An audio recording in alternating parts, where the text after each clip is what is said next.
Alright, good evening, good morning, good afternoon to all of you, especially those who are watching at the other side of the world. There is no space and time between us. There is only this present moment, and we are one.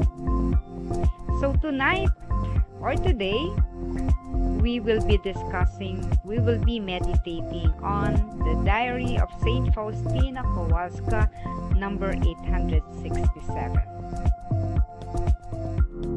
My heart is steeped in continual bitterness because I want to go to you, O Lord, into the fullness of life.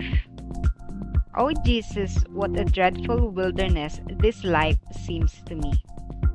There is on this earth no nourishment for either my heart or my soul.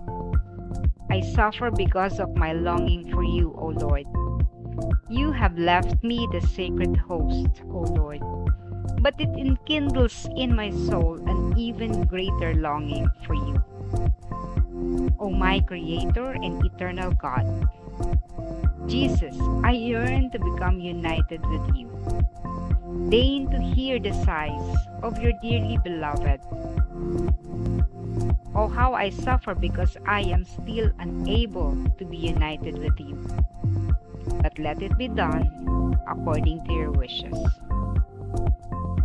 Nakababad ang aking puso sa patuloy na kapaitan sapagkat nais kong magtungo sa iyo, Panginoon, sa kaganapan ng buhay. O Jesus, parang isang kahindik-hindik na ilang ang buhay na ito.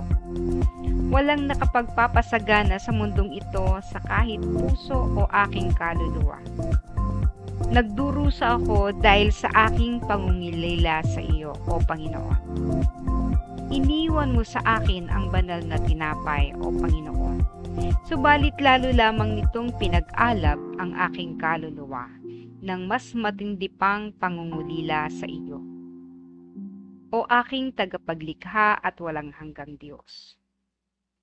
Jesus, nananabik akong makaisa ka. Marapatin mong dinggin ang panaghoy ng iyong pinakamamahal. O anong hirap sapagkat hindi pa kita ganap na nakakaisa. Subalit mangyari nawa ayon sa iyong kagustuhan. Okay, so Diary 867 is just a continuation of the previous entries. No? Parang ilang beses na niyang binabanggit yan. Yung Faustina would like to be united with Jesus for good. Hindi na lang yung parang laging yung ipapatawag siya sa langit. Yung parang gano'n, no? Yung kausap niya si Jesus at magiging isa sila, magkakaroon sila ng union because she would be deeply meditating on Jesus and because of that meditation, nararating niya kung saan nandun si Jesus. So, nagkakaroon sila ng pagkakaisa. But this time, again, Faustina would like to permanently or for good settle with Jesus. No? Kumbaga, sa isang mag-asawa, gusto na nila mag-settle for good. No? Hindi na yung parang ano lang, nakikita lang, ganyan. Hindi na ganon. But this time, Faustina would like to be united or reunited. No? Let's say reunited kasi she had already been experiencing union with him. So, reunited, but this time, yung longing niya to be with Jesus permanently.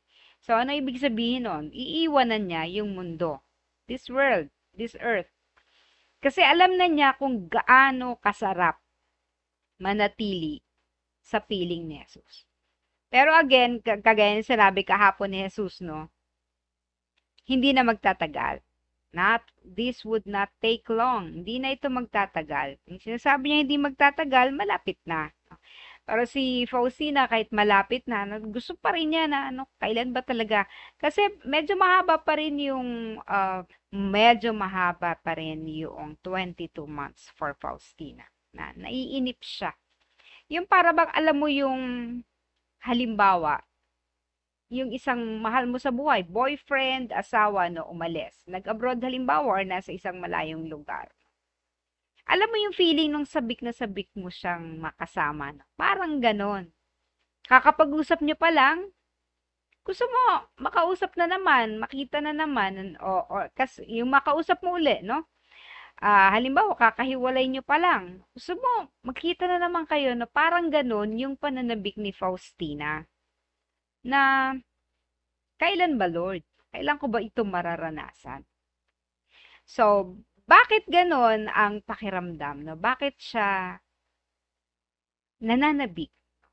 Sapagkat, ah, siguro dahil, maybe it's not because of the sufferings na nararanasan niya sa buhay. Hindi yun eh, no? Kasi yung iba, di ba? Gusto nilang putulin ang buhay nila sa lupa kasi hirap na sila. But for Faustina, it's not because of the sufferings that she is experiencing everyday. Ang description pa nga niya, kinakain niya yan. Ito yung almusal niya, tanghalian, hapunan, ano? Yung humiliation, sufferings, no?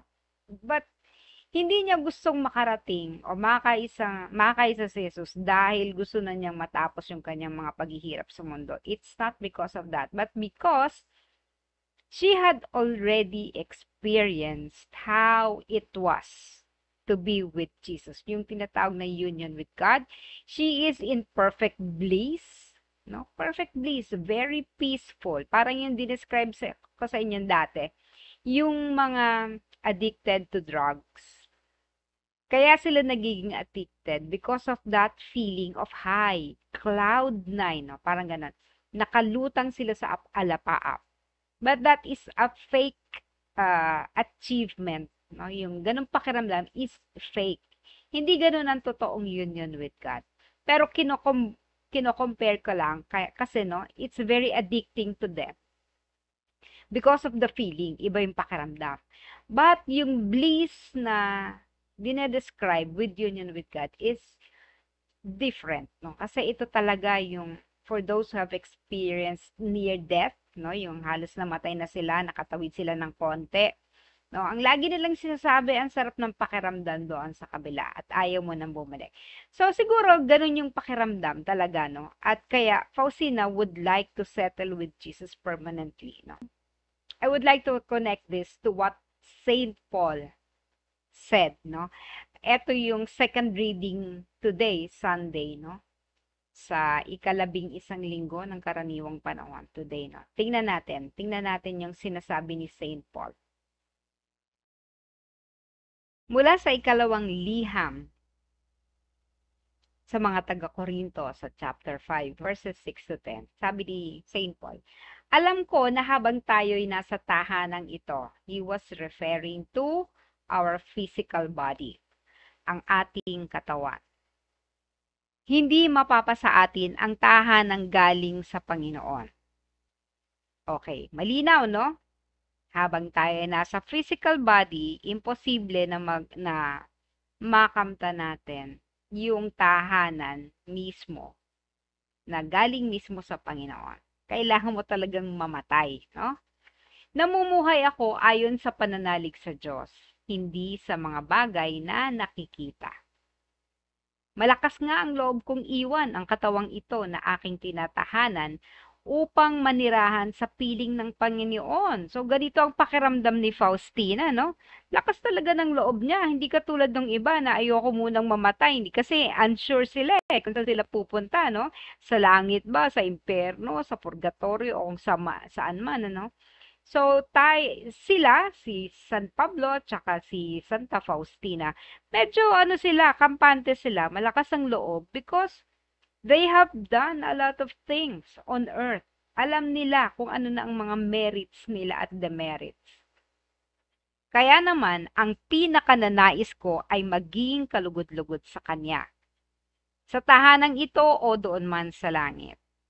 So, ibig sabihin, kahit wala pa siya sa langit, no, kailangan maging kalugod-lugod na tayo because ang magdedetermine kung tayo ay, so kung saan tayo mapupunta after our life here on earth, ang magdedetermine nito o ang magiging factor nito sa patutunguhan natin sa kabila ay kung ano ang naging buhay natin ngayon dito sa lupa.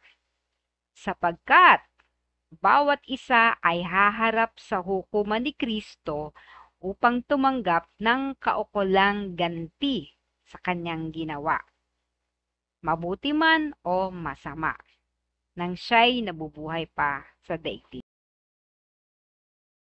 Okay, so malinaw no, dun sa sinasabi ni San Pablo. Nandito tayo sa ating katawang lupa, physical body. At para mapasa atin yung katawang spiritual, yung kaluluwa natin, makabalik tayo sa tahanan ng Diyos. Yung ating spirit, yung ating kaluluwa, makabalik sa langit.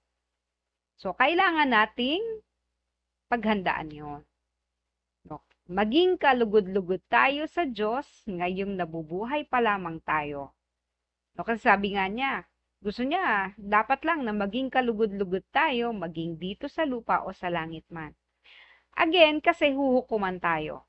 Ibibigay ang merito sa atin batay sa ating ginawa. Masama, mabuti, may ganti yun. No? Ibig sabihin ng ganti yung reward or punishment. No? So, dahil maawain naman ng Diyos, no, bagamat tayo may mga kasalanang ginawa sa lupa, lagi tayong may pagkakataon para makabalik sa ating tahanan sa langit. Lagi tayong bibigyan ng pagkakataon ng Panginoon upang tayo ay makapagwasto, makapagsisi, makapaglinis sa ating mga kasalanan. So, sa bahagi ni Faustina, dahil ang dami na nga niyang nagawa, no, bagamat may mga kasalanan pa rin siya nagagawa araw-araw, maliliit na lang yon sa dami ng kanyang itinanim na kabutihan, na o-offset yung mga maliliit o mga minor na mga kasalanan. That is why she was very confident, no? Kaya gusto na niyang makapiling ang Diyos. Alam niya, makakapiling at makakapiling na ang Diyos. Makakapiling niya si Kristo, no? At ganun nga ang pakiramdam ng isang tao na alam na marami ang ginawa. Ikaw po ba? Sa tingin mo, katulad ng kanina, tinanong ko kanina to doon sa formation series. Ikaw, sister, ilang taong ka na? Di sinabi niya edad. Usually, mga senior years ng ating mga devotees, no? Sa tingin mo ba, pag tinanong ka ni Kristo ngayon, ano ang nagawa mo, anak, no? Medyo nahirapang sumagot, no? Kasi, kung ngayon ka palang magre-recall ng lahat ng ginawa mo, ang hirap na mag-inventory ka, no? Kaya ngayon pa lang, ang sinasabi ko sa inyo, mag-prepare na kayo ng inventory ng lahat ng ginawa ninyo, masama, mabuti. That way, kahit pa paano, makakapag-solve ka mathematically kung mas marami ka bang nagawang mabuti o mas marami kang nagawang hindi mabuti. Kapag mas marami kang nagawang hindi mabuti, may panahon pa po tayo para bayaran yon. Kailangan po kasi nga nating magbayad. So for all the things that we have done that had affected other people, hurt other people, no? Bayaran na po natin while we are still here on earth. Kasi ang hirap magbayad pag nasa kabila. Hindi natin kasi alam kung ano mangyayari doon. Ako, hindi ko alam. Si Faustina, alam niya. Sinasabi niya sa diary. Pero hindi natin alam pa yung totoong pakiramdam, totoong kalalagayan natin kung sakaling pupunta tayo doon para maglinis, no? So while we are here on earth, still here on earth, living here, kung may ilang pa tayong taon, 20 years, 10 years, 1 year, lahat gawin na po natin para tayo ay makapagsulit ng maayos pagdating ng particular judgment. Yung tinatawag pong particular judgment, yun po yung panahon na nag-expire na ang ating kontrata dito sa lupa. At tinatawag na tayo pabalik sa tahanan ng ating Panginoon. Again, kung dito pa lang nakapaglinis na tayo, marami na tayong nagawang pagbabayad, so konti na lang. Pag tayo pumanaw, konti na lang yung ating magiging utang, kumbaga. At ang pagbabayad, magiging sandali na rin lang. And after we have already completely cleansed ourselves, kasi hindi nga pwedeng kahit maliit na dumi, hindi pwede sa heaven, no? After we have completely settled all our debts, nabayaran lahat ng utang at the other side, no, of the veil, then that is the time that we would be able to meet Jesus.